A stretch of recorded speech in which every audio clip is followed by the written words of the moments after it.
Today I'm showing you how to make a receiving blanket. I make mine fully lined, so I need at least 1 yard each of 2 fabrics. The main fabric is one that I will pick based on the print, and it can be flannel or just a regular quilting cotton, which is what I'm using here. The lining does need to be flannel, and I usually go for a solid that coordinates with the main fabric. I start by taking one of the pieces of fabric. It doesn't really matter which one. I usually look and see if one is smaller than the other and start with the smaller piece.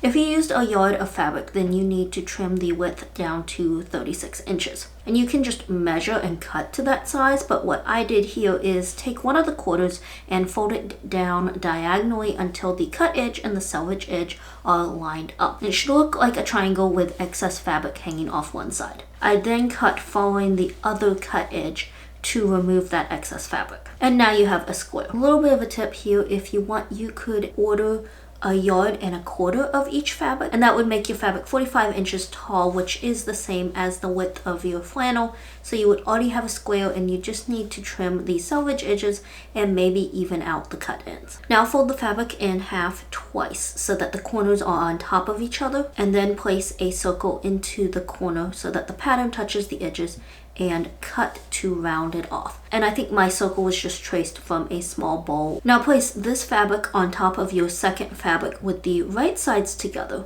and cut the second piece using the first one as a guide. Now pin them together, and you don't need a lot of pins because the flannel will cling to the other piece. Now go to the sewing machine and sew the 2 layers together. And seam allowance doesn't really matter here. I just line up the edge of the fabric with the edge of my presser foot. And as you sew, make sure to leave a gap about the size of your hand. I sewed a little too far and had to rip out a few stitches. You can cut V's around the corners to reduce some of the bulk, but I rarely do that. I only did it this time because I was filming. And this is the point where I trim any uneven edges. Now I use the gap from earlier to turn the blanket right side out, making sure to really get into all of those corners so that they are lined up. And then go to the ironing board and press it. Lastly, I top stitched around the edge using a matching fabric. This can be done just with a straight stitch or with a more decorative stitch.